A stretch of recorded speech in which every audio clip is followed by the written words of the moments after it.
Ese día, ninguno de ellos pensó que estaría mirando el cielo por última vez. Viernes por la mañana, 13 de octubre de 1972, en el aeropuerto de Carrasco, en Montevideo, resonaban voces jóvenes. Los jugadores del equipo de rugby Old Christians esperaban para volar hacia Santiago junto con sus familias y amigos. En total, 45 personas. Todos emocionados, todos esperanzados. El avión era un Fairchild FH-227D. Su fuselaje blanco brillaba bajo el sol. Los pilotos eran experimentados. El clima para esa mañana parecía normal, pero la cordillera de los Andes nunca era normal. El avión despegó al mediodía. Los jóvenes uruguayos bromeaban entre los asientos. Algunos dormían, otros miraban por la ventanilla. Roberto Canessa, de 20 años, hablaba de algo con su amigo Nando Parrado. Su madre, Eugenia, y su hermana, Susi, también iban en el avión. Nando estaba sentado cerca de ellas. Todo era ordinario, un vuelo ordinario, un viaje ordinario. Sin embargo, a medida que las montañas se acercaban, el avión comenzó a sacudirse. Turbulencia. Primero leve, luego más fuerte. Los pilotos ajustaban la ruta. Cruzar los Andes siempre era difícil. Las cumbres superaban los 6.000 metros. Las nubes eran espesas, la visibilidad era baja, pero los pilotos tenían experiencia. Todo estaba bajo control. Hasta que el control se perdió. El avión chocó de repente contra la ladera de una montaña. El primer impacto arrancó el ala derecha. Ruido de metal, gritos, oscuridad. El segundo impacto arrancó la cola, con las personas que estaban dentro. El tercer impacto partió el avión en dos. El fuselaje se deslizó sobre la nieve. El sonido de la fricción desgarraba los oídos. Luego, silencio. Unos segundos, o tal vez unos minutos. Nadie lo sabía. El tiempo se había congelado en ese instante. Pero para los sobrevivientes, el tiempo acababa de comenzar. Uno de los primeros en despertar fue Fernando Nando Parrado. Tenía la cabeza abierta.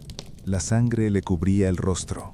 Cuando abrió los ojos, vio restos a su alrededor. Piezas de metal, cojines arrancados de los asientos, vidrios rotos y personas. Algunas se movían, otras no. Nando buscó a su hermana Susi. Estaba allí, pero su respiración era débil. Su madre, Eugenia, en cambio, estaba en silencio. Roberto Canessa intentó ponerse de pie con la pierna herida. Era estudiante de medicina. De inmediato comenzó a mirar a quienes lo rodeaban. Algunos tenían el brazo roto, otros la cabeza abierta. Había sangre por todas partes. Pero aún peor que eso, era el frío. Afuera, soplaba una tormenta de nieve. El avión se encontraba a 3.600 metros de altura, en medio de los glaciares.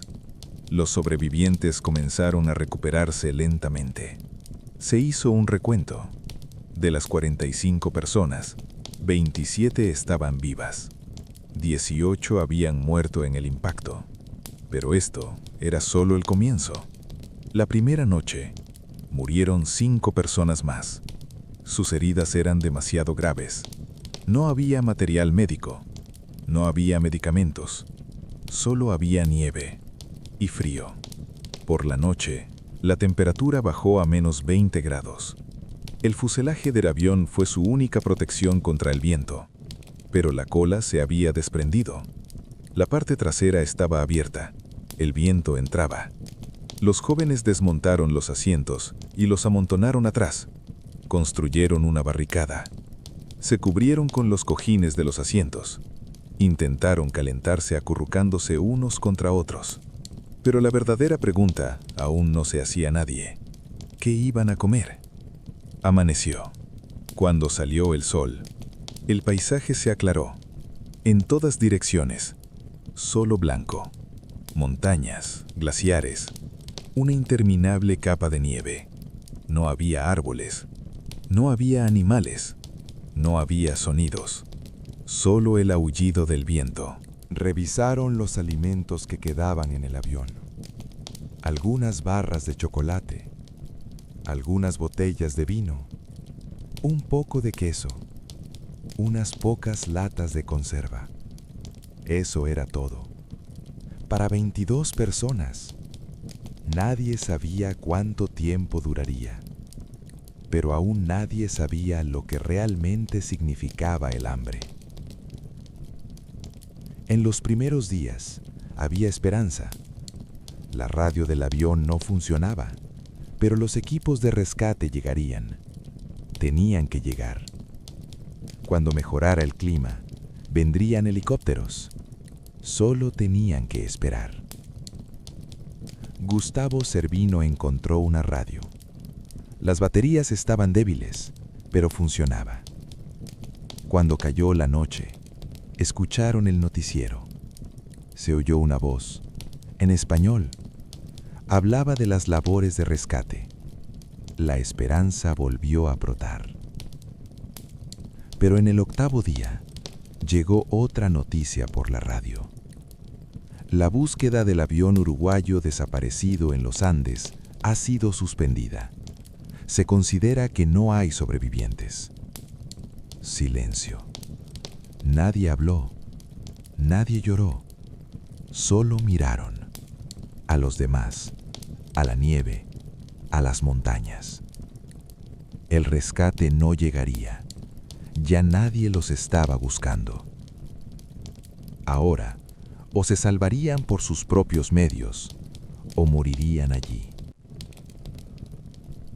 Esa noche, un joven llamado Antonio Balbi se puso de pie. Alguien debe ir, dijo. Debe bajar de la montaña, traer ayuda. Algunos estuvieron de acuerdo. Otros se opusieron. No tenían fuerzas para caminar, pero tampoco había otra opción. Nando Parrado seguía cuidando a su hermana. Susi se debilitaba cada vez más. Cada respiración era más difícil. Su madre había muerto. Su hermana también se estaba yendo. Algo se había roto dentro de Nando, pero al mismo tiempo, algo había despertado. Una rabia, una determinación. La muerte no le quitaría a nadie más. La comida empezó a acabarse. En el 9º día, se comió el último chocolate. Se abrió la última lata. Ya no quedaba nada más que nieve. Derritieron la nieve y la bebieron. Pero la nieve no daba energía, solo calmaba la sed. Sus cuerpos se iban consumiendo lentamente. Roy Harley salió del avión y examinó los alrededores. Tal vez podría encontrar algo para comer. Tal vez había algo en el equipaje, pero no había nada. Bajo la nieve solo había metal y vidrio. En el 11º día comenzó la primera discusión. Roberto Canessa hablaba en un rincón con un grupo de amigos. Sus voces eran bajas, pero tensas.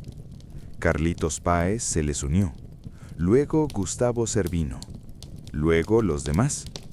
De lo que se hablaba era algo que no podían creer. Pero eran cosas que había que hacer para sobrevivir. Porque afuera del avión yacían cuerpos sin vida, congelados en la nieve, conservados. Y dentro de ellos había proteínas. Nadie lo dijo en voz alta al principio, pero todos lo pensaban. Los estudiantes de medicina lo sabían. El cuerpo humano estaba compuesto de proteínas, grasas y minerales. El hambre devoraba el cuerpo. Los músculos se derretían. Los órganos se debilitaban. Si no ingerían calorías, todos morirían en una semana.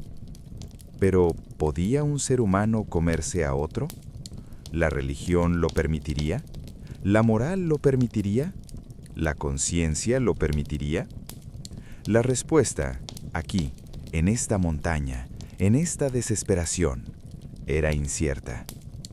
Gustavo Cervino era hijo de una familia de sacerdotes. Estaba cerca de la iglesia. Su fe era fuerte, pero también quería vivir. Jesús dio su cuerpo y su sangre, dijo. Tal vez esto también sea una especie de don sagrado.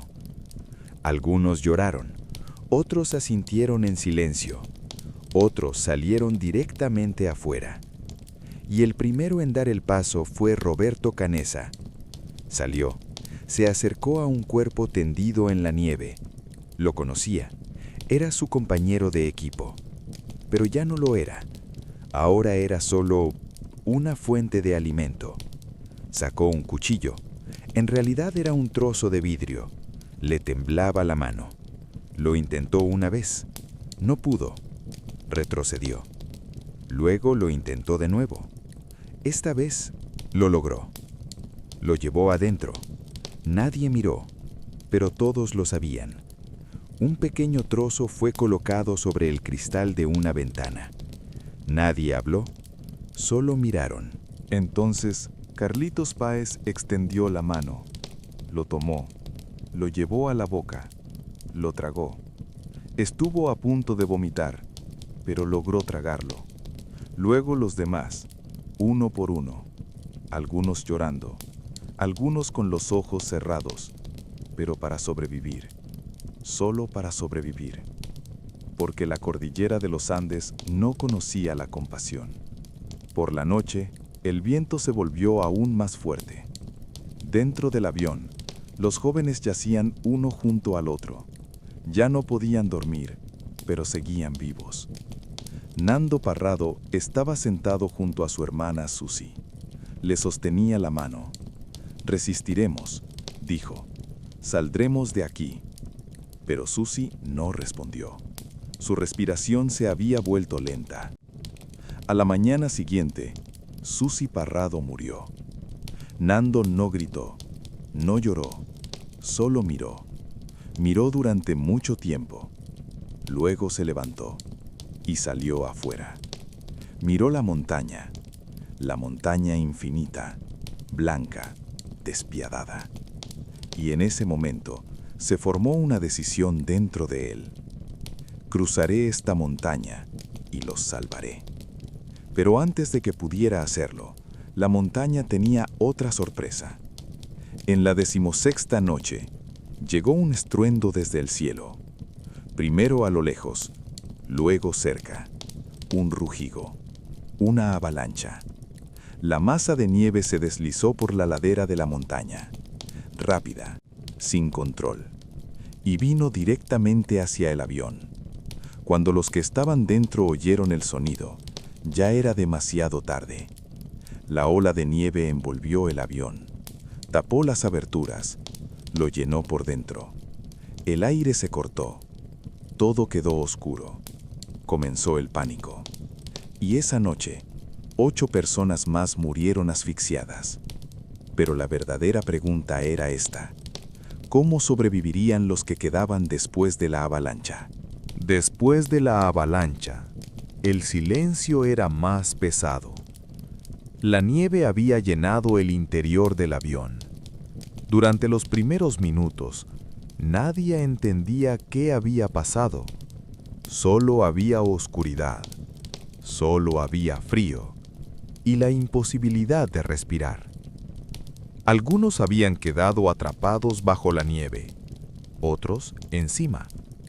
Cavaban en pánico. Las manos intentaban desesperadamente perforar la masa de nieve. Coche Inciarte estaba atrapado bajo la nieve. No podía respirar. Tenía los ojos cerrados, pero estaba consciente. ¿Este es mi sepulcro?, pensó. Pero entonces, una mano se extendió. Roy Harley lo sacó hacia arriba. Aire. Por fin aire. Cuando hicieron el recuento, la verdad salió a la luz. 8 personas más habían muerto. Se habían asfixiado en la avalancha. Entre ellas estaba Liliana Metol. Tenía 35 años. Era la única mujer adulta del grupo. Era una fuente de esperanza. Ya no estaba. El número de sobrevivientes había quedado en 19. El interior del avión ya no era un lugar habitable. La nieve lo cubría todo. Las paredes se habían derrumbado. Los orificios de ventilación estaban bloqueados. Los espacios de vida se habían reducido. Pero peor aún, estaban en shock. La avalancha no solo había aplastado sus cuerpos, sino también sus almas. Pero los sobrevivientes seguían vivos, y eso significaba algo. Roberto Canessa comenzó a despejar los montículos de nieve. Otros se unieron a él. Cavaban no con palas, sino con las manos, con trozos de metal. Tomó horas, pero al final abrieron un pequeño espacio habitable. No era amplio, pero era lo suficientemente grande como para vivir. Cuando cayó la noche, intentaron dormir acurrucándose unos con otros. Las conversaciones habían disminuido. La esperanza había disminuido, pero el instinto de supervivencia seguía siendo fuerte. Nando Parrado había enterrado el cuerpo de su hermana bajo un montón de nieve, junto al de su madre. Ya había perdido a 2 personas, pero no se había perdido a sí mismo. «No voy a morir aquí», murmuró. «Voy a salir de aquí. Volveré con mi padre». Porque su padre, Celer Parrado, todavía esperaba en Montevideo. A su hijo, a su hija, a su esposa. Pero no lo sabía. El mundo los daba por muertos. Las búsquedas se habían suspendido. Se habían celebrado funerales. Las familias estaban de luto. Pero Nando no estaba muerto y no iba a aceptar estarlo. El día 21 se hizo un plan. Gustavo Cervino, Antonio Balbi y algunos más se reunieron. «Alguien tiene que caminar», dijeron. «Debemos llegar a Santiago o a algún asentamiento. Si nos quedamos aquí, moriremos». Pero el problema era que caminar parecía imposible. Las montañas eran escarpadas. La nieve era profunda y peligrosa. No tenían zapatos. La ropa estaba rota y era fina. No había mapas. No había brújula. Solo había blanco. Un blanco infinito. Aún así, algunos decidieron intentarlo. El primer equipo estaba formado por 3 personas: Nando Parrado, Roberto Canessa y Antonio Tintín Vicintín. Comenzaron los preparativos. Revisaron todo lo que había en el avión: telas, cojines, cinturones. Usaron todo. Hicieron zapatos como con garras. Fabricaron mochilas con los restos. Hicieron gafas de nieve. ¿Comida? Solo había carne, la carne de sus amigos muertos. La cortaron en pequeños trozos y la guardaron en las mochilas. El día 25 comenzó la primera expedición. Muy temprano por la mañana, los 3 salieron del avión. Los que quedaron atrás los observaron. Algunos rezaron, otros miraron en silencio. Nando se dio la vuelta por última vez. «Volveremos, traeremos ayuda». Y empezaron a caminar. La primera hora fue difícil. La segunda fue aún más difícil. La nieve les llegaba hasta las rodillas. Cada paso era una lucha. El viento azotaba sus rostros. El sol les quemaba los ojos, pero sabían que en el momento en que se detuvieran, se congelarían. Por la tarde, subieron una ladera. Cuando llegaron a la cima, no vieron el paisaje que esperaban. Esperaban ver el avión, o un valle, un río, un camino, pero solo había otra montaña, y detrás de ella otra más, y otra más aún, para siempre. Antonio cayó de rodillas. «No se va a terminar», dijo. «Hay montañas para siempre». Nando lo miró. «Entonces caminaremos para siempre». Pero ese día no pudieron caminar más. La noche se acercaba. La temperatura bajaba. Tenían que regresar o se congelarían. Regresaron. Cuando llegaron al avión, los que habían quedado atrás los miraron con decepción. «¿Qué encontraron?», preguntó alguien. Nando solo negó la cabeza. «Montañas», dijo. «Solo montañas». Después de esa noche, la esperanza disminuyó aún más. Los días se convirtieron en semanas. Ya no llevaban la cuenta del calendario. El tiempo ya no era un número, sino una sensación. Cansancio, hambre, frío, desesperanza. Esas eran las medidas del tiempo. El día 30 murió una persona más, Arturo Nogueira. Sus heridas se habían infectado. No había medicamentos, no había antibióticos, solo había nieve y frío. Su cuerpo no resistió. El número de sobrevivientes quedó en 18, pero los que quedaban ya eran diferentes. Ya casi no hablaban, no había risas, no había bromas, solo había supervivencia. Despertar por la mañana era una ganancia. Quedarse dormido por la noche era un milagro. Cada respiración era una resistencia. Roberto Canessa comenzó a llevar un diario. En un pequeño cuaderno anotaba cada día, pero lo que escribía se volvió monótono. Hoy sobrevivimos, mañana también sobreviviremos. ¿Qué más podía escribir? El día 45, la radio volvió a encenderse. Las baterías estaban casi agotadas, pero aún funcionaba. Llegó una noticia. Hablaban de la final de la Copa del Mundo. Uruguay había ganado. Algunos sonrieron. «El mundo sigue girando», dijo alguien. «No se detuvo por nosotros». Era un consuelo extraño. El mundo los había olvidado. Pero el mundo seguía ahí. La vida seguía. Tal vez ellos también podían seguir. Pero para seguir, necesitaban energía. Y la energía solo venía de un lugar. El día 50 comenzó una nueva discusión. Los alimentos estaban controlados. Cada día se comía una cantidad determinada. Pero algunos querían más. «Si no comemos más, nos debilitaremos», decía uno. «Si nos debilitamos, no podremos caminar». Otros se opusieron. «Si comemos más, la comida se acabará, y cuando se acabe, todos moriremos». Iba a estallar una pelea, pero Gustavo Cervino intervino. «Nadie comerá de más, nadie pasará hambre, compartiremos de manera equitativa, hasta el final». Porque aquí, la solidaridad era más importante que la supervivencia. El día 61, Nando Parrado volvió a ponerse de pie. «Lo intentaré otra vez», dijo. «Esta vez iré más lejos. Esta vez no regresaré. O traigo ayuda o muero». Roberto Canessa quiso acompañarlo.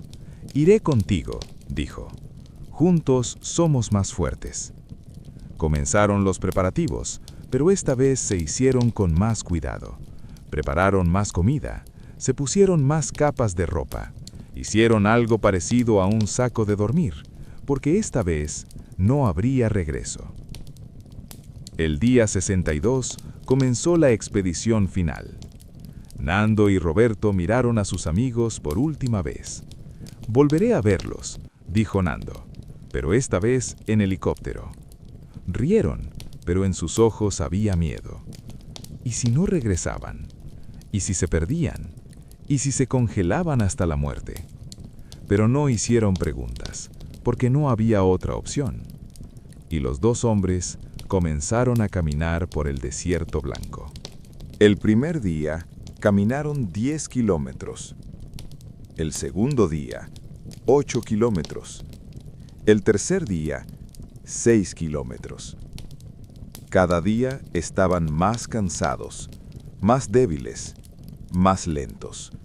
Pero sabían que en el momento en que se detuvieran, todo terminaría.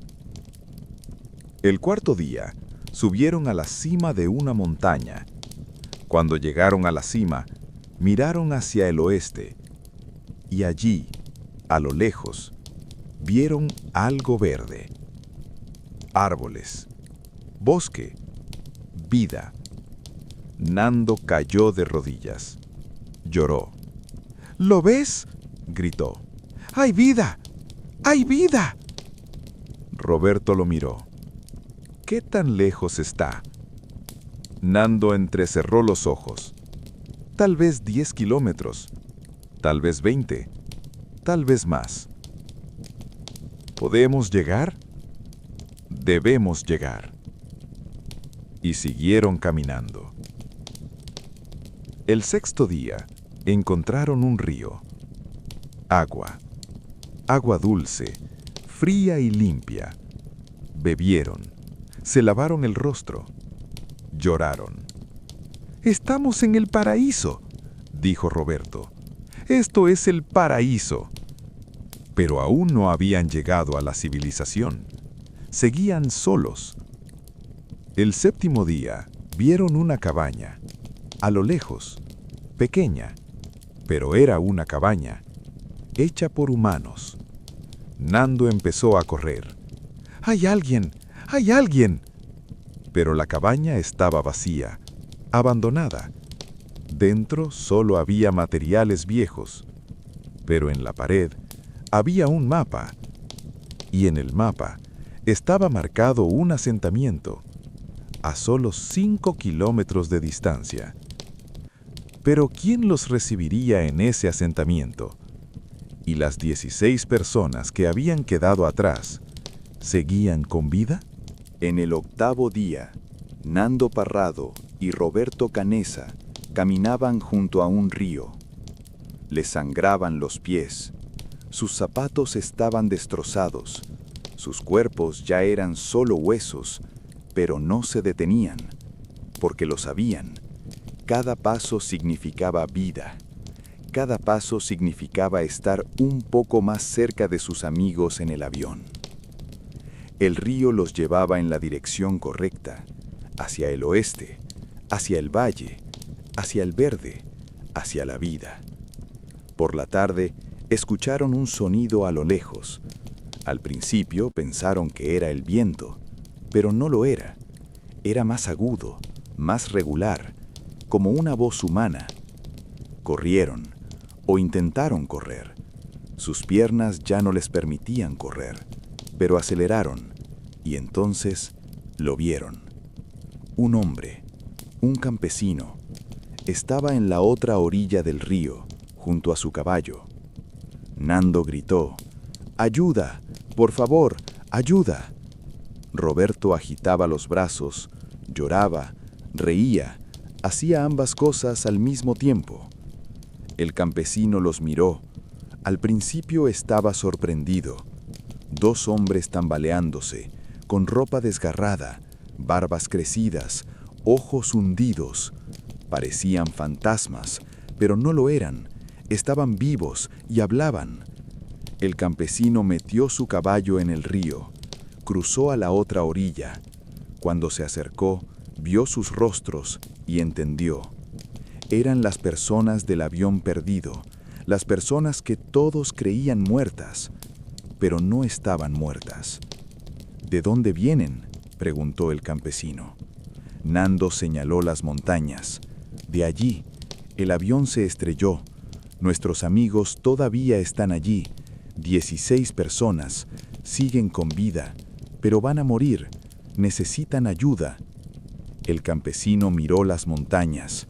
Ellos habían venido de esas montañas, de esas cumbres, de esos glaciares. Era imposible, pero allí estaban. «Vengan conmigo», dijo. Iremos al pueblo. Y los subió a la parte trasera de su caballo. 9 kilómetros después, llegaron a un pueblo, los Maitenes.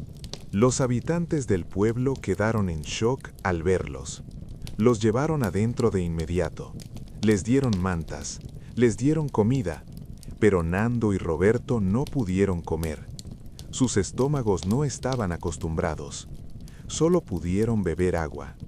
Solo pudieron llorar. Se llamó al puesto de gendarmería del pueblo. Se hizo una llamada telefónica. «Somos sobrevivientes del accidente aéreo de los Andes», dijo Nando. «En la montaña todavía hay 16 personas. Deben rescatarlas». El hombre al otro lado del teléfono guardó silencio. «¿Ustedes son reales?» «Somos reales. Por favor, no hay tiempo. Vengan». La noticia se difundió en el mundo en cuestión de minutos. La Fuerza Aérea Chilena en Santiago se puso en marcha. Las familias en Montevideo corrieron al teléfono. Los periódicos prepararon ediciones especiales. Las televisiones interrumpieron sus transmisiones. Encontrados sobrevivientes del accidente de los Andes. En todo el mundo, la gente se reunió frente a las pantallas. Era imposible. 72 días, a 20 grados bajo cero, en la cima de las montañas, sin comida. ¿Cómo habían sobrevivido? Pero la respuesta aún no había sido dada, porque aún no habían sido rescatados. A la mañana siguiente, despegaron 2 helicópteros. Los pilotos recibieron las coordenadas. Nando y Roberto les indicaron el camino. Después de esa cumbre, giren a la derecha. Sigan recto. Luego verán un valle. Al final del valle, un punto blanco. Ese es el avión. Los helicópteros volaron rápido. Cruzaron las montañas. Las nubes eran espesas. La visibilidad era baja. Pero los pilotos tenían experiencia. Continuaron. Y entonces, los encontraron. En medio de la nieve blanca, un montón de metal retorcido. Y alrededor, figuras humanas. El primer helicóptero comenzó a descender. La nieve se levantó con el viento de las hélices. Aterrizó. La puerta se abrió. Y desde adentro salieron personas. Delgadas, exhaustas, pero vivas, con vida. Algunos lloraban, algunos reían, algunos solo miraban. No podían creerlo. Un helicóptero real, personas reales, un rescate real. Después de 72 días, su pesadilla estaba terminando. Pero el helicóptero no podía llevarlos a todos. Solo podía llevar a 6 personas. Por eso, primero subieron los más débiles, los más heridos. Los demás esperaron el segundo viaje. Gustavo Cervino, al subir al helicóptero, se dio la vuelta. Miró el avión, el montón de restos que había sido su hogar durante 72 días. Luego miró a sus amigos. «Volveré muy pronto», dijo. «Los sacaremos a todos». El helicóptero despegó. Los que se quedaron abajo agitaron las manos. Algunos se arrodillaron. Algunos rezaron. Algunos solo lloraron. Porque lo sabían, esto realmente estaba terminando. El segundo helicóptero llegó unas horas después. Se llevó a los restantes, 16 personas, todas con vida, todas rescatadas. El fuselaje del avión quedó atrás, silencioso, vacío, pero dentro de él había muchas cosas, recuerdos, dolores, pérdidas y la voluntad de sobrevivir. En Santiago, en el hospital, las familias se reunieron. El padre de Nando Parrado, Celer, no pudo contener las lágrimas cuando vio a su hijo. Lo abrazó. «Hijo mío», dijo, «mi hijo ha vuelto». Pero en los ojos de Nando había tristeza. Mi madre y Susie, dijo. Ellas no vinieron, papá. Ellas... Seller asintió con la cabeza. Lo sé, pero tú viniste. Estás vivo, y eso lo significa todo. Las otras familias también estaban allí. Algunas habían encontrado a sus hijos, otras a sus hermanos, otras a sus amigos, pero algunas no encontraron a nadie. Porque de 45 personas, solo 16 regresaron. 29 se quedaron en la montaña, para siempre. Pero la pregunta estaba en la mente de todos. ¿Cómo habían sobrevivido? En la primera conferencia de prensa, llovieron las preguntas. Los periodistas acercaron los micrófonos. Las cámaras hicieron zoom. ¿Qué comieron?, preguntó uno. Silencio. Roberto Canessa dio un paso al frente. No había comida, dijo. No había nada, pero queríamos vivir, y nuestros amigos nos dieron sus cuerpos. Otro periodista preguntó, ¿entonces comieron su carne? Sí. La sala se congeló. Algunos periodistas dejaron caer sus bolígrafos. Algunos tosieron. Algunos solo miraron. Pero Roberto continuó. Ellos eran nuestros amigos, pero cuando murieron, sus cuerpos eran solo una fuente de alimento, y ellos querrían que viviéramos, porque debíamos sobrevivir para contar sus historias. Y ese día, el mundo conoció la verdad. Algunas personas los declararon héroes, otras los llamaron monstruos. Algunas intentaron entender, otras juzgaron. Pero los sobrevivientes no se preocuparon, porque habían regresado del infierno y ya nadie tenía derecho a juzgarlos. La iglesia hizo una declaración. El papado dijo, en situaciones extremas, este acto realizado para sobrevivir no se considera pecado, porque no es matar, sino un instinto de supervivencia. Algunos se sintieron aliviados, otros seguían en contra, pero al final, los sobrevivientes fueron perdonados. Pero perdonarse a sí mismos llevó más tiempo. En el hospital, por la noche, Nando se detuvo frente a la ventana. Miró hacia afuera. Las luces de la ciudad le deslumbraban los ojos. El sonido de los autos le rascaba los oídos. Todo era demasiado ruidoso, demasiado rápido, demasiado vivo. ¿Cómo voy a volver?, se preguntó a sí mismo. ¿Cómo voy a volver a la vida normal? Roberto se acercó a él. No lo sé, dijo, pero debemos hacerlo, porque debemos vivir por ellos. ¿Por quiénes? Por nuestros amigos, por los que murieron. Ellos no pudieron vivir, pero nosotros viviremos por ellos. Y esa noche, ambos lloraron en silencio, porque lo sabían. Al bajar de la montaña, los cuerpos habían sido rescatados, pero las almas seguían atrapadas allí. Comenzaron tratamientos que se extendieron por semanas y meses. Las heridas físicas sanaron, pero las heridas psicológicas tardaron más.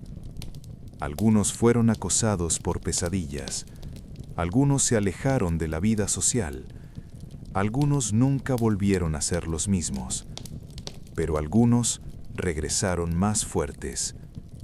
Nando Parrado volvió a su trabajo, pero ya era una persona diferente, más decidido, más agradecido, más aferrado a la vida. Cada día es un regalo, decía, y no voy a desperdiciar ese regalo. Roberto Canessa continuó estudiando medicina. Se convirtió en cardiólogo. Quiero salvar vidas, dijo, porque mi vida también fue salvada. Y con el tiempo, el interés del mundo también cambió. Los primeros meses fueron un escándalo. Luego vino la curiosidad. Luego la admiración. Se escribieron libros, se filmaron películas, se hicieron documentales. La película Alive, o Viven, se estrenó en 1993. El mundo vio su historia y entendió.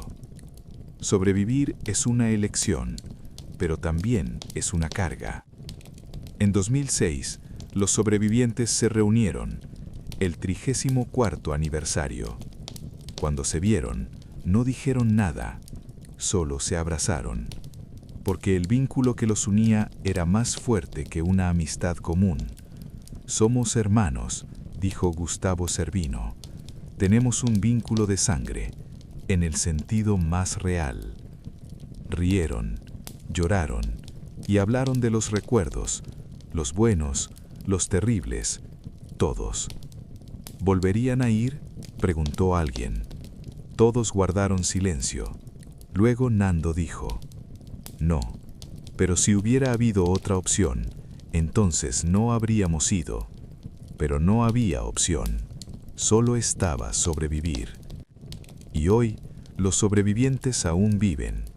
Algunos se convirtieron en médicos, otros en empresarios, algunos en padres, algunos en abuelos, pero todos recuerdan lo que dejaron en esa montaña. Recuerdan a sus amigos, recuerdan sus pérdidas. Y cada año, el 13 de octubre, se reúnen, miran la montaña, desde lejos, a salvo, pero en sus corazones aún están allí, porque algunas cosas nunca terminan. ¿Y los que quedaron en la montaña, acaso no fueron olvidados? ¿Y alguna vez se volvió al lugar de aquel fuselaje? Los nombres de quienes quedaron en la montaña nunca fueron olvidados. Los 16 rescatados regresaron a sus vidas, pero 29 personas quedaron en los glaciares de los Andes. Sus cuerpos estaban enterrados bajo la nieve. Algunos nunca fueron encontrados. De otros solo quedaron rastros. Las familias habían realizado funerales, pero las tumbas estaban vacías, porque sus seres queridos nunca regresaron. Solo quedaron los recuerdos y el dolor. Pero los rescatados habían hecho una promesa. No los olvidaremos, contaremos sus historias y algún día regresaremos allí. Año 1973, un año después del rescate. El gobierno de Chile envió un equipo a la zona del accidente. El objetivo era examinar los restos, recoger lo que quedaba y limpiar la zona. Pero el verdadero motivo eran las peticiones de las familias. Querían recuperar los cuerpos de sus seres queridos. El equipo llegó a la montaña en helicóptero. Encontraron el fuselaje, pero lo que vieron fue terrible. El avión estaba completamente destruido. Las placas de metal estaban esparcidas entre la nieve. Los asientos, desgarrados, estaban dispersos por todas partes. Y los cuerpos, algunos seguían allí, congelados, conservados. Pero la identificación era casi imposible. El equipo hizo lo que pudo. Algunos cuerpos fueron recuperados, otros fueron muestreados, pero la mayoría fue dejada allí, porque trasladarlos era demasiado peligroso, y algunas familias querían que sus seres queridos permanecieran en la montaña. Allí están en paz, dijeron. Dejémoslos allí. Y la montaña se convirtió en un cementerio. Pasaron los años. Los sobrevivientes continuaron con sus vidas, pero la montaña siempre estuvo en sus mentes. En sus sueños veían la montaña. Cuando estaban despiertos, oían el sonido del viento. A veces, cuando nevaba, recordaban aquellos días. En 1974 se publicó el primer libro, Viven, la historia de los sobrevivientes de los Andes, escrito por Piers Paul Reed. El libro se convirtió en un fenómeno mundial. Vendió millones de copias. La gente leyó la historia, lloró, se quedó en shock. pero también se inspiró. Si ellos pudieron sobrevivir, yo también puedo, decían. Pero algunos entendieron mal la historia. Solo vieron la parte del canibalismo. Vieron el lado sensacionalista. No vieron la verdadera lucha. No vieron el verdadero dolor. Y los sobrevivientes tuvieron que oponerse a eso. Se realizaron conferencias de prensa. Se dieron entrevistas. Esto no fue canibalismo, dijo Roberto Canessa. Fue supervivencia. Y sobrevivir es un derecho instintivo. La Iglesia los apoyó. Los psicólogos los apoyaron. Pero una parte de la sociedad siguió juzgándolos. No deberían haberlo hecho, dijeron. Deberían haber elegido morir. Nando Parrado respondió a esa pregunta en una entrevista de esta manera. ¿Deberíamos haber elegido morir? Si hubiéramos muerto, no estaríamos aquí ahora. No podríamos contar nuestra historia. No podríamos mantener viva la memoria de nuestros amigos. No, no habríamos elegido morir, porque vivir es siempre la elección correcta. Y con el tiempo, el mundo también lo aceptó. Año 1993. Se estrenó la película Alive. El director, Frank Marshall, trabajó junto a los sobrevivientes, escuchó sus historias, aprendió los detalles y realizó una película. La película reflejó los hechos, pero también reflejó las emociones, el miedo, la desesperanza, la hermandad, la voluntad de sobrevivir. Los espectadores lloraron en los cines. Algunos abandonaron la sala. Era demasiado dura, demasiado real.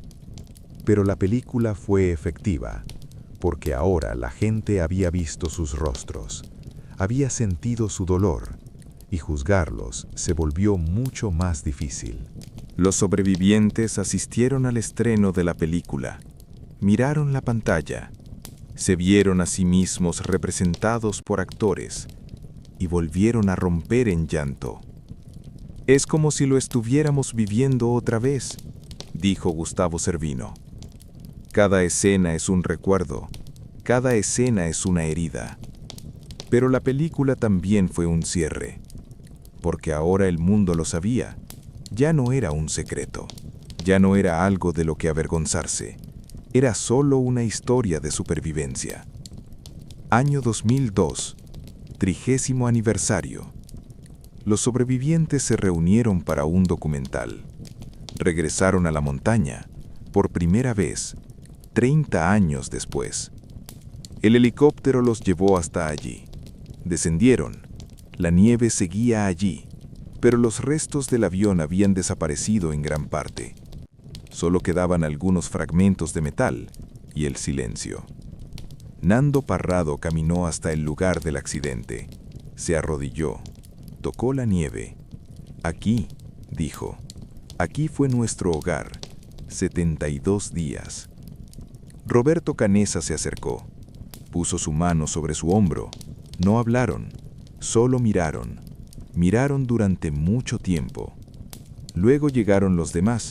Los 16 formaron un círculo y rezaron una oración por sus amigos, por los que perdieron y por la vida. Porque sabían esto, esa montaña no los mató, al contrario, los mantuvo con vida.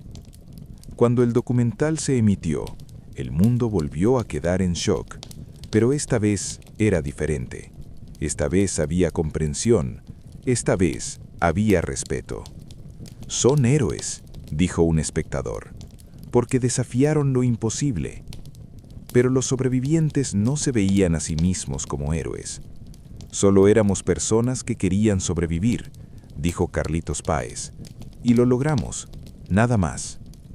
Año 2012, 40º aniversario. Esta vez se realizó un evento más grande.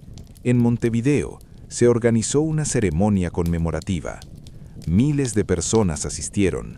Los sobrevivientes subieron al escenario, hablaron uno por uno, Yo soy Nando Parrado. Volví de esa montaña porque quería ver a mi padre, porque quería vivir, y hoy estoy agradecido de estar aquí. Yo soy Roberto Canessa. En esa montaña perdí a mis amigos, pero también encontré a la humanidad, porque incluso en nuestros momentos más oscuros, nos aferramos unos a otros. Yo soy Gustavo Cervino. En esa montaña le di la espalda a Dios, pero Dios nunca me abandonó, porque aprendí a ver cada día como un milagro. Y la multitud aplaudió de pie, porque ya no eran solo sobrevivientes, eran símbolos, el símbolo de la voluntad humana, el símbolo del instinto de supervivencia y el símbolo de la esperanza. Año 2022, 50º aniversario. Los sobrevivientes ya habían envejecido. Algunos tenían más de 70 años, pero la montaña seguía viva en sus recuerdos. Esta vez, Netflix estrenó un documental, La Sociedad de la Nieve. Transmitía la historia a las nuevas generaciones. Los jóvenes escucharon esta historia por primera vez.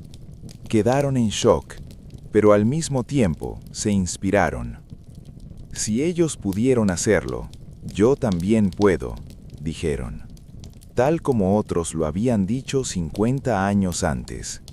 Y así, la historia pasó de generación en generación. Hoy, año 2024, algunos de los sobrevivientes aún viven, otros han fallecido, pero cada uno dejó un legado, dejó una historia y dejó un mensaje. La vida es lo más valioso de todo, y luchar por la vida siempre es justo. ¿Se volvió a la montaña? Sí, varias veces. ¿Los restos del avión siguen allí? No, el tiempo los borró, pero los recuerdos siguen allí. ¿Las familias perdonaron a sus seres queridos? Algunas perdonaron, otras no, pero todas intentaron comprender. Y hoy, en ese punto de la cordillera de los Andes, hay un pequeño monumento. En él está escrito: este es el lugar donde se pusieron a prueba los límites de la humanidad. Este es el lugar donde la voluntad alcanzó la victoria. Este es el lugar donde la muerte fue derrotada por la vida. Y cada año los sobrevivientes van allí, o van allí en sus mentes, y por un momento vuelven a esos días, vuelven a ese frío, vuelven a ese miedo, pero al mismo tiempo vuelven a esa fuerza. Entonces, hoy, ¿cómo viven los sobrevivientes y cómo ese trauma los cambió? El trauma nunca desapareció por completo. Incluso años después, los sobrevivientes se despertaban por las noches, empapados en sudor, sin aliento. En sus sueños, seguían en esa montaña, seguían en ese frío, seguían en esa desesperación. Nando Parrado dijo en una entrevista en los años 80, «Cada noche antes de dormir, veo la montaña. Cada mañana al despertar, doy gracias, porque estoy aquí. No morí, pero una parte de mí todavía está allí». Roberto Canessa se convirtió en cardiólogo. Durante años salvó corazones, pero nunca logró sanar completamente el suyo. «Cada vez que miro a un paciente, lo veo», dijo. «Veo al amigo que perdí en esa montaña y recuerdo que no pude ayudarlo, pero ahora puedo ayudar a otros». Porque sobrevivir era un regalo, pero también era una responsabilidad. En los años 90, los sobrevivientes fundaron una asociación. La llamaron Viven, los que viven. Su objetivo era contar su historia, motivar a los jóvenes y compartir experiencias de supervivencia. Fueron a escuelas, dieron conferencias. A los jóvenes les decían, en la vida todo es posible, solo no pierdan la fe. Un estudiante le preguntó a Nando, ¿cuál fue el momento más difícil? Nando pensó, el momento en que murió mi hermana, dijo, porque en ese instante lo perdí todo. Mi madre se había ido, mi hermana se había ido, y yo estaba solo. Pero en ese momento tomé una decisión. No voy a morir, porque debo volver con mi padre. Se lo prometí. Y esa promesa lo mantuvo con vida. En los años 2000 comenzaron las terapias. Algunos sobrevivientes acudieron a psicólogos. Fueron diagnosticados con TEPT, trastorno de estrés postraumático. Pero el tratamiento fue difícil, porque lo que habían vivido no era un trauma normal, no era un accidente normal, no era una pérdida normal. La gente nos dice, el pasado quedó atrás, dijo Gustavo Cervino. Pero el pasado está con nosotros todos los días. Cada vez que como, lo recuerdo. Cada vez que siento frío, lo recuerdo. Cada vez que veo a mis amigos, recuerdo mis pérdidas. Pero al mismo tiempo, se volvieron fuertes, porque habían logrado lo imposible. El mundo los había dado por muertos, pero habían regresado. Y eso les dio una confianza frente a cualquier dificultad de la vida. Carlitos Páez se convirtió en empresario. Tuvo una carrera exitosa, pero nunca olvidó. La montaña me enseñó algo, dijo. Nada en la vida es más importante que la vida misma. Ni el dinero, ni la fama, ni el éxito. Solo vivir. Y esa filosofía se impregnó en cada uno de ellos. En 2010 ocurrió un accidente minero en Chile. 33 mineros quedaron atrapados bajo tierra durante 69 días. El mundo contuvo la respiración. Comenzó la operación de rescate, y en ese momento los sobrevivientes de los Andes entraron en escena. Nando Parrado y Roberto Canessa viajaron a Chile. Se reunieron con las familias de los mineros. Les dijeron, no pierdan la esperanza. Nosotros sobrevivimos 72 días. Ellos también pueden hacerlo.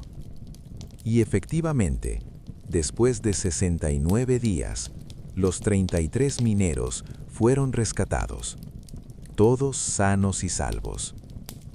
Cuando el primer minero salió y puso un pie en la superficie, vio a Nando y lo abrazó.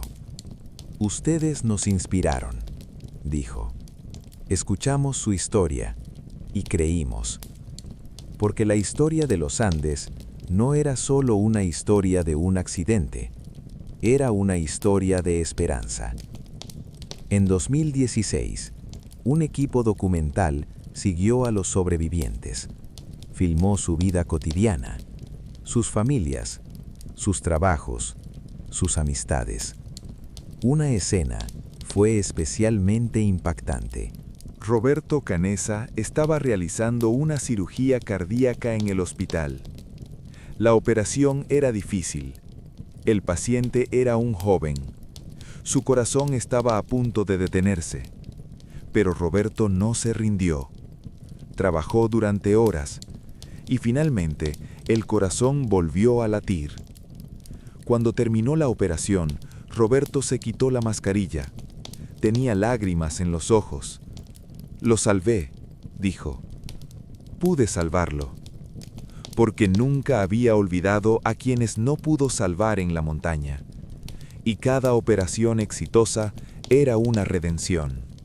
En 2018, Nando Parrado escribió un libro, Miracle in the Andes, Milagro en los Andes. Contó su historia con su propia voz. El libro rompió récords de ventas en todo el mundo. En una firma de libros se acercó una joven. ¿Puede firmármelo?, dijo, porque su historia me salvó. Nando se sorprendió. ¿Cómo? Tenía cáncer, me estaba muriendo, pero leí su libro y me dije, Si esas personas pudieron sobrevivir en esa montaña, yo también puedo luchar contra esta enfermedad. Y luché, y gané. Nando lloró y firmó el libro. Este es el mayor premio para mí, dijo, porque ya no eran solo sobrevivientes, eran portadores de esperanza. Año 2020. Comenzó la pandemia. El mundo entró en cuarentena. La gente se encerró en sus casas. Había miedo, había incertidumbre, había desesperación. Y en ese momento, los sobrevivientes de los Andes publicaron un video. Nosotros estuvimos aislados durante 72 días, dijeron. El mundo nos había olvidado, pero nosotros no nos olvidamos entre nosotros, y sobrevivimos. Ustedes también lo harán, porque el ser humano es increíblemente resistente. El video fue visto millones de veces. Los comentarios se llenaron. Gracias. Nos inspiraron. Gracias a ustedes encontré esperanza. Y así, la historia volvió a tocar a las personas una vez más. Hoy, en el año 2024, algunos de los sobrevivientes siguen activos. Algunos se han jubilado. Algunos han fallecido.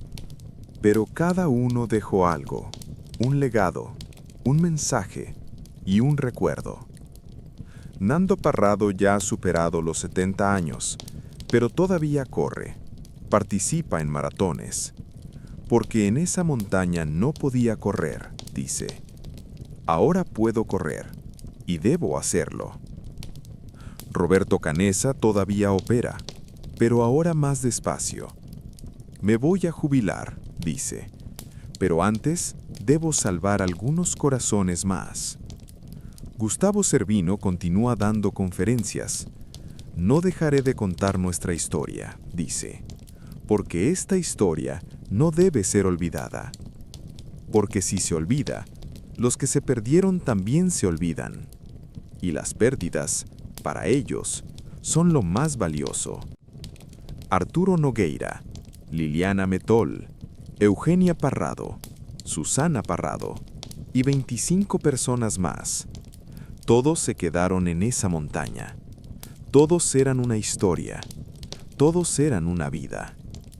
No los olvidaremos, dicen los sobrevivientes, porque ellos son la razón por la que sobrevivimos. Ellos nos dieron sus cuerpos, y nosotros les daremos sus historias. Y así, la historia continúa viviendo. En 2022, un joven director hizo una nueva película, La Sociedad de la Nieve. Esta vez, más realista, más cruel, más fiel. Los sobrevivientes vieron la película y volvieron a llorar. Fue como si hubiera sido ayer, dijo uno. Es como si todavía estuviéramos allí, dijo otro. Pero ya no están allí, están aquí, están vivos, y eso es suficiente. ¿Y cuál era el verdadero mensaje de esta historia?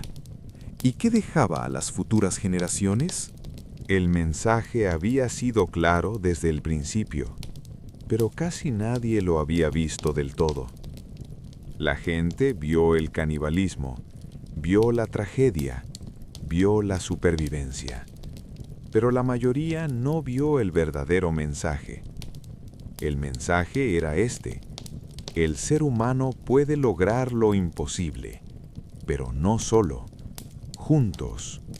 Porque en esa montaña, lo que permitió sobrevivir no fue el heroísmo individual, fue el espíritu de equipo, fue la solidaridad, fue la hermandad. Nando Parrado no bajó de la montaña solo, caminó con Roberto. Roberto no hizo las intervenciones médicas solo, trabajó con Gustavo y los demás. Gustavo no mantuvo viva la esperanza solo, todos desempeñaron un papel. Éramos un equipo, dice Carlitos Páez. Cuando el avión cayó, éramos un equipo de rugby. Pero cuando bajamos de la montaña, éramos una familia. Y esa familia nunca se separó, En la ceremonia del 50 aniversario, los 16 sobrevivientes se reunieron.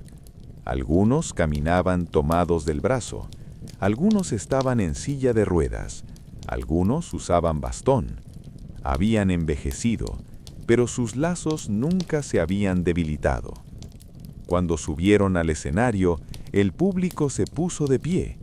El aplauso duró varios minutos, porque no eran solo sobrevivientes, eran el símbolo de la humanidad, el símbolo de la resistencia. Y Nando tomó el micrófono. Si no estuviéramos aquí, dijo, el mundo nos habría olvidado. Pero estamos aquí, y mientras estemos aquí, contaremos la historia de nuestros amigos. Ellos siguen viviendo dentro de nosotros, en cada respiración, en cada paso, en cada decisión. Porque los muertos no mueren de verdad, mueren cuando son olvidados. ¿Cuál fue la lección que dejaron a las futuras generaciones? Primera lección: la vida es lo más valioso. Por difícil que sea, por oscuro que parezca, la vida siempre vale la pena ser vivida, porque mañana todo puede cambiar. Lo que hoy parece desesperado, mañana puede encontrar una salida. Si hubiéramos elegido morir en esa montaña, hoy no estaríamos aquí, dice Roberto Canessa. Pero no lo elegimos, porque la vida vale la pena luchar por ella. Segunda lección: la unión es fuerza. Solo nadie habría salido de esa montaña, pero juntos todos lo lograron, porque mientras uno preparaba la comida, otro curaba las heridas. Mientras uno dormía, otro hacía guardia. Mientras uno caminaba, otro daba ánimo. Éramos una cadena, dice Gustavo. Si un eslabón se rompía, toda la cadena se rompía. Pero ningún eslabón se rompió, porque nos sostuvimos unos a otros. Tercera lección: la moral cambia según la situación. Normalmente que una persona coma a otra es inaceptable, pero en esa montaña no había otra opción, y eso no los convirtió en monstruos. Al contrario, los convirtió en seres humanos siguiendo su instinto de supervivencia. La Iglesia nos perdonó, dice uno de los sobrevivientes. La sociedad nos perdonó. Pero lo más importante es que nosotros nos perdonamos, porque no hicimos nada malo. Queríamos sobrevivir. ¿Y qué tiene eso de malo? Nada. Cuarta lección: la esperanza es el arma más poderosa. Cuando por la radio llegó la noticia de que la búsqueda había sido cancelada, muchos cayeron en la desesperación. Pero algunos mantuvieron viva la esperanza, y esa esperanza los mantuvo con vida. Sin esperanza habríamos muerto en la primera semana, dice Nando, pero había esperanza porque creíamos en nosotros mismos, en los demás y en la vida. Quinta lección: el trauma puede convertirse en una fuente de fuerza. Los sobrevivientes tuvieron pesadillas durante años, pero también transformaron ese trauma en fortaleza.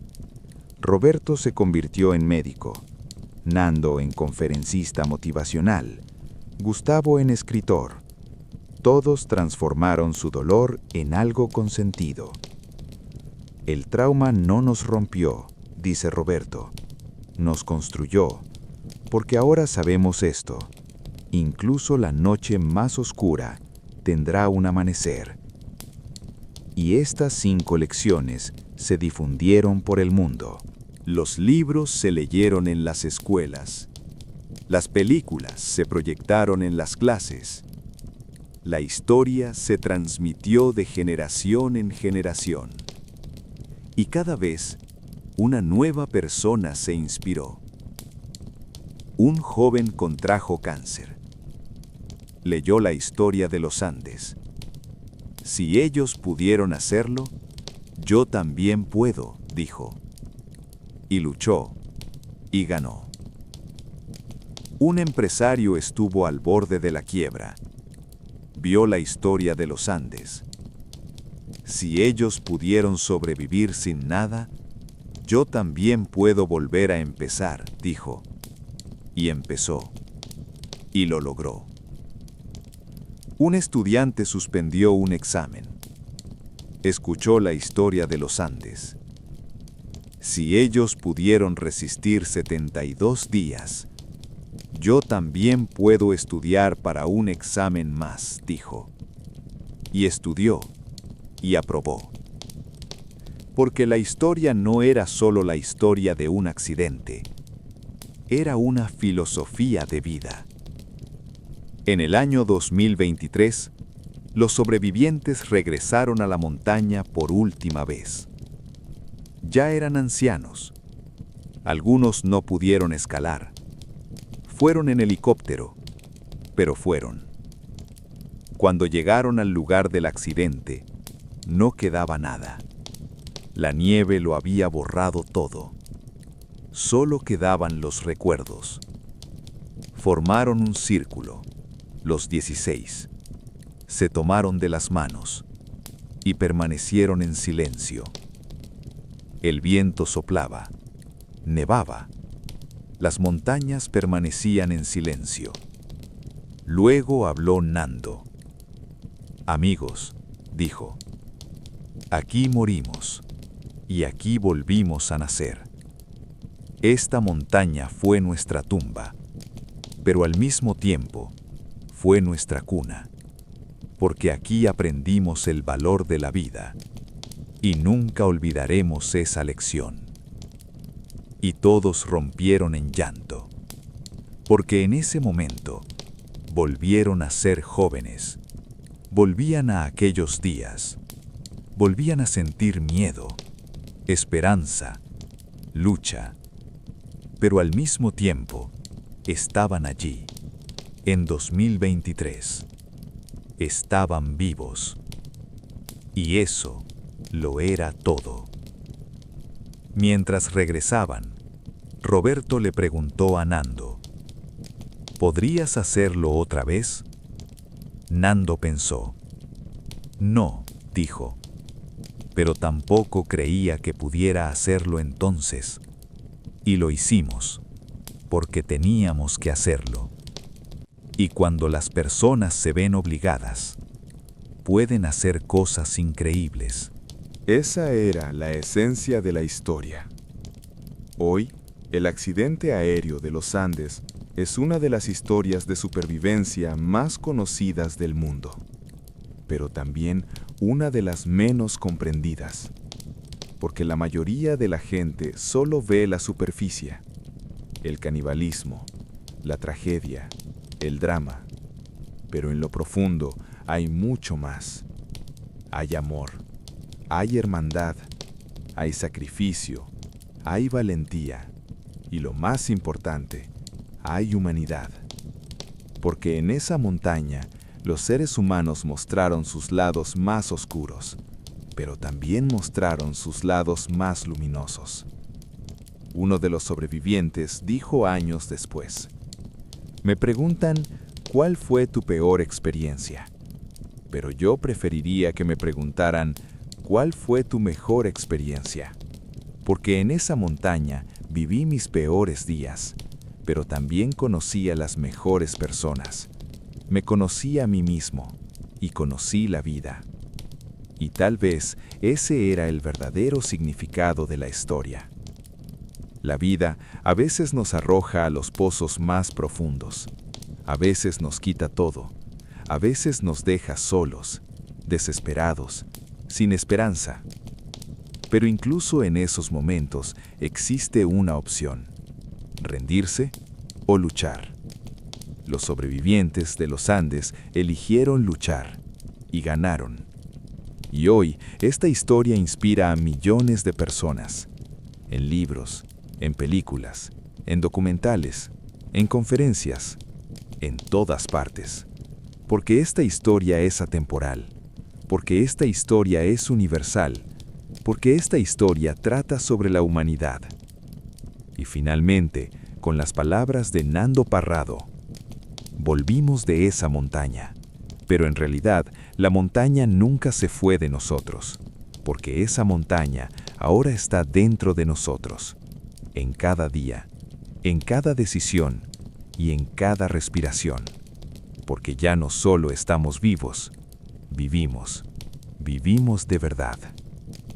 Y así terminó la historia, pero nunca terminó, porque mientras se sobreviva, se contará, mientras se cuente, vivirá, y mientras viva, inspirará, para siempre.